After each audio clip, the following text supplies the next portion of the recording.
Good afternoon, ladies and gentlemen.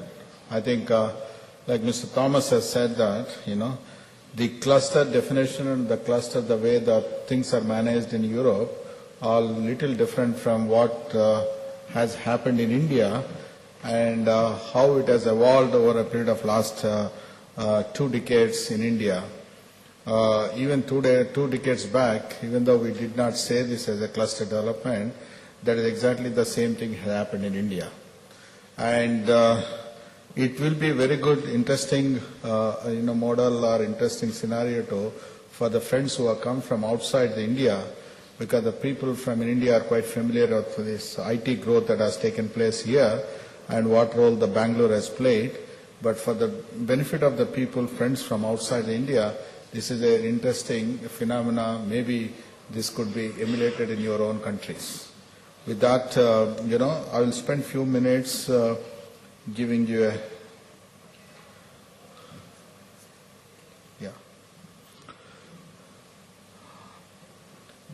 what happened in 2 decades in Karnataka ICT story. I'm mentioning this as a Karnataka. Karnataka is nothing but the Bangalore. Bangalore is the capital city. Way back in 1991, the whole cluster started with just 13 companies doing less than $5 million exports, and the total employees were only 1,500. That was the beginning of this cluster in Bangalore. And primarily that time the government has taken I'll tell you in a few other slides how the government has played a pivotal role initially to help this cluster to get developed. By 2000, to all our surprise, this has grown to 928 companies, doing $1.1 billion with a manpower of 200,000. And then 2010, the whole cluster has grown to 2,000 companies, exporting around $17 billion with a manpower of 600,000. That is how I'll tell you what it is right now in Bangalore. Can go? Can I use this? Okay. Yeah.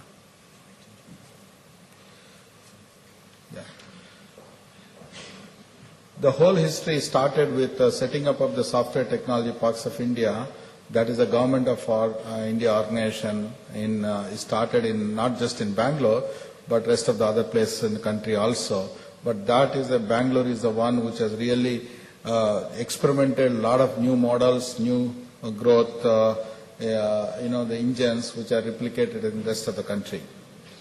And then, of course, the government has given a lot of phenomenal tax benefits, the import duty benefits through a new scheme called the Software Technology Park Scheme that was announced by the government of India. That has given a flip to the growth of whatever has happened in India. And during those days, even the companies like the Infosys and Wipro, there are hardly 150, 160 people companies. They could not even afford a computing infrastructure. IBM mainframes like the IBM ES9000, IBM AS400, some of these computing infrastructure, the government has invested money, brought those infrastructure and set up in Bangalore so that those computers were available on a timeshare to these companies. And then the communication thing was very complex during those days. Getting a 64K line used to take at least 1 year for a company to have an access to 64K line. That was again the government has taken a step in setting up of the satellite gateways, breaking the monopoly of the VSNL. That has again given a flip to the growth. The common training facilities. We created several common training facilities, and of course the Y2K opportunities helped to grow from 91 to 2000, and that is when the multinational companies started looking at in India. And when these multinational companies, they had a lot of apprehensions before stepping into India, and most of the people during those days, they used to come and talk to us, can we set up a 10 people design teams? And those 10 people teams right now is ended up with a 7,000, 8,000 teams in Bangalore. And then, of course, the internet boom that has happened, boom in the capital markets, put together, it has really helped. And by 2000, the cluster has reached 1,000 companies with around $1 billion, and which is contributing to the 25% of the national exports. Even now, fortunately, I started these clusters in 1991. Even now, I'm not part of the STPI. I started this STPI way back in 1991. For 20 years, I was helping the government in promoting the software export industry. Now I came out, I'm an independent entrepreneur, but still help the government in various new policies, even after such a large industry. Recently we created what is called a Karnataka ICT group. They are the people from the industry started a small group which is advising the government and providing the hand-holding. So this is one of the very successful cooperation that exists in Bangalore. And in 2000, the state government started responding. Till then, state government did not do much. Everything was done by the federal government. 2000, the local government came out with a separate IT policy, and we have created what is called the IIIT, an academic institute of excellence in Bangalore.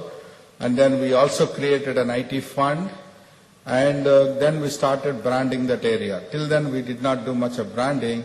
We did the global branding through several road shows across the world, going to these countries like the US and Europe and some of the Asian countries, going and telling them why they should come to India to do the outsourcing.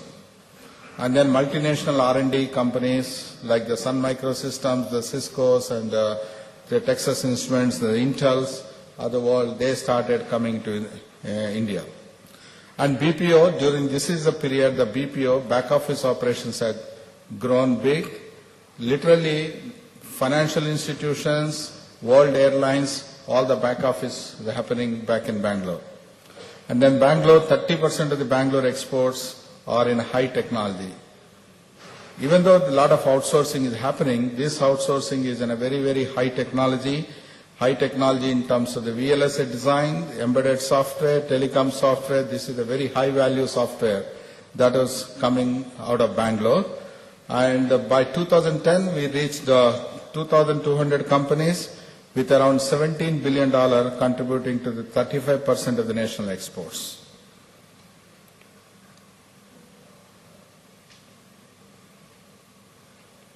Now, the total ICT revenues in Bangalore are around $30 billion. In a phenomenal, nobody is expected in one city, and some of the smaller cities around the Bangalore could able to produce a $30 billion. And Karnataka ICT industry contribute to the more than 30% of the national ICT, and 400 out of Fortune 500 companies have the outsourcing operations in Karnataka. Around 85 chip design companies. Most of the chips that are developed by worldwide, at least 80% of the work happens in Bangalore. More than 366 R&D houses, and Karnataka became the second largest technology cluster in the world. And largest number of startups. Now there is a huge startup fever in Bangalore, largest number of startup companies in India, and highest venture capital is distributed or funded in Bangalore.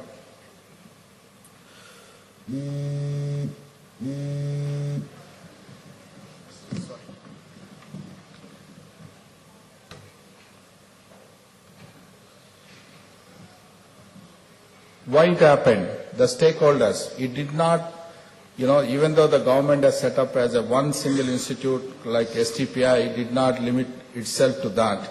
It has brought in all the other partners together.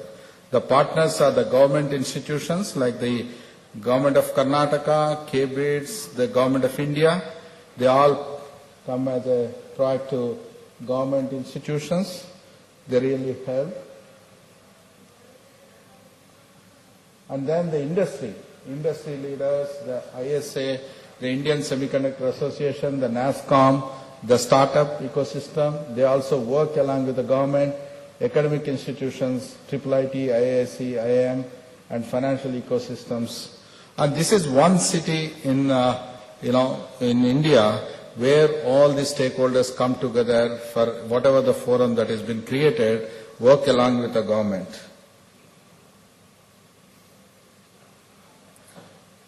So then, all these things have happened. The Karnataka has grown to $30 billion. Even then, the government did not keep quiet.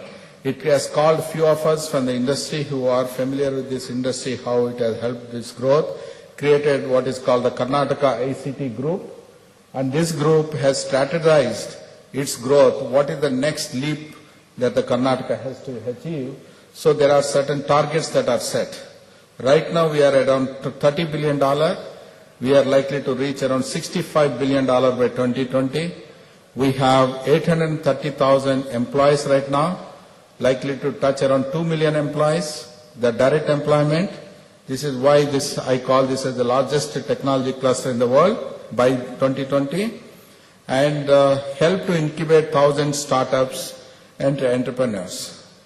So what it means is, this is not a one organization is driving. There are the people of common interest, the people who are familiar with how to strategize their growth.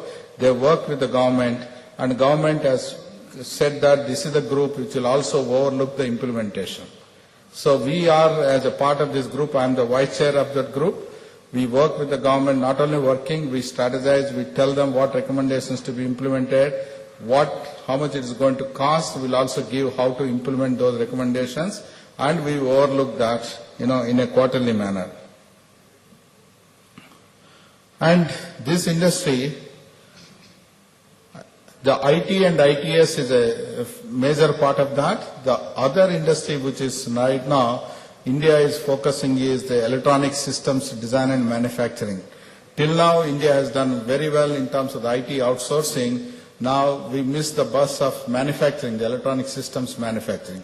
Because of which what was happening is all the designs are done here. The designs go out of India, and then we import the products back to India because our consumption is growing. Our consumption is likely to be $400 billion in the electronics. So the government decided that we can't afford to import a $400 billion by 2020. We need to create our own ecosystem in the electronic system. That is how both federal government as well as the various state governments came out, and we in Bangalore also have set up a target that, we are likely to have a $15 billion on the ESDM, electronic systems design and an ecosystem. Together it will be 2 million. Again, I said largest technology employment in one single location. And if the growth continues, by 2020, we would be having a 3.1 million employment in Bangalore and other parts of the Karnataka. So when we wanted to create a roadmap, the situation way back in 91 was different. The situation 2000 was different. The situation 2010 was different. The situation now. What we were all doing as a part of the STPI, as a part of the government, we always look out for what are the gaps for taking the next leap of the growth and then go and fill up the growth. Now, in the current roadmap, our focus has been on the innovation and an IP creation. So, while we continue to grow in the industry growth, in the outsourcing, what we decided is that we need to have more innovation and an IP creation and increased entrepreneurship. There is a phenomenal focus on the entrepreneurship in terms of creating the incubation centers, in terms of creating the fund, and we also developing the smaller cities. The cluster need not be at one single location. We need to spread the cluster effect to the other smaller cities, which we are strategizing. I'll show you a slide on that. And then finally, if at all we need to create this kind of a growth with a 2 million tech employees in one location, which will have an indirect employment of another 3 times, together it is going to be a huge, impact in terms of the affordable spending in that city. That needs an eco-friendly integrated infrastructure. That has also been planned. The overall plan has been submitted to the government.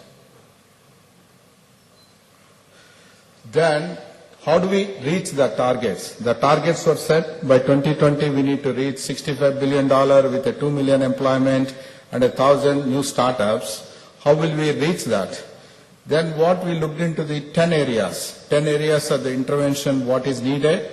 One is in the IT and BPO. How can you make sure that you'll continue to grow in the IT and BPO the way we are growing? And how can we make sure that electronic systems design and manufacturing would grow? And what is the intervention that is needed in the education system?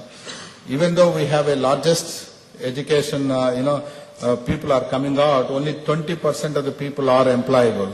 So how do you make sure that employability of the people who are our students who are coming out of the colleges can increase, and a talent development, job creation, promoting the innovation, like that. And then entrepreneurship, development of the ICT clusters, ICT relationship with other countries, and branding, etc., etc.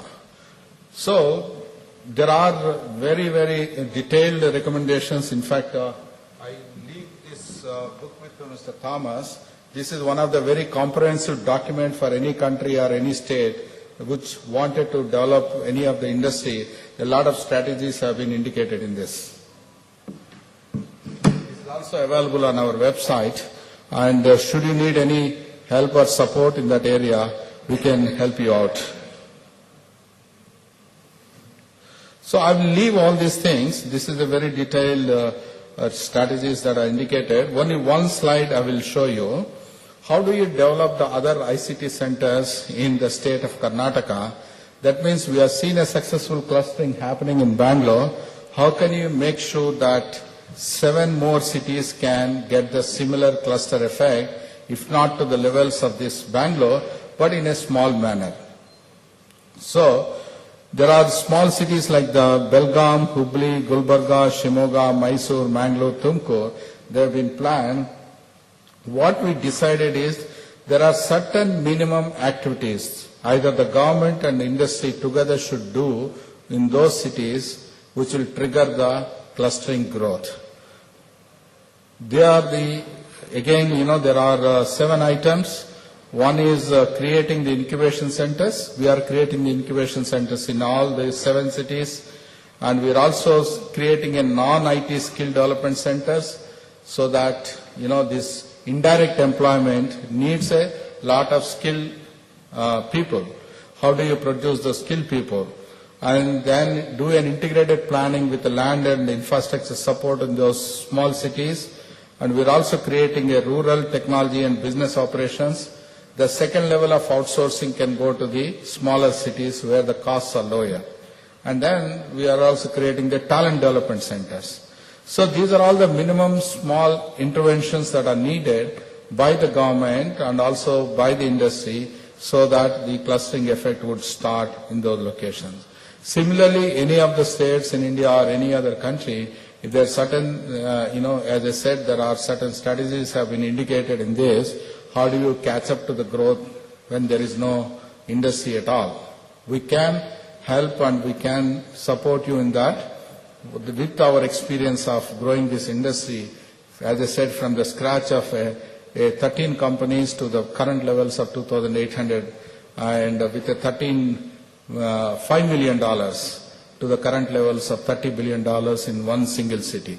We have a lot of innovative ideas in terms of the incubation centers, the fund, entrepreneurship, whole lot of things. They're all captured in this document, which might be helpful to your delegates here. Thank you, ladies and gentlemen. If there are any questions from our friends, I'll be happy to answer them.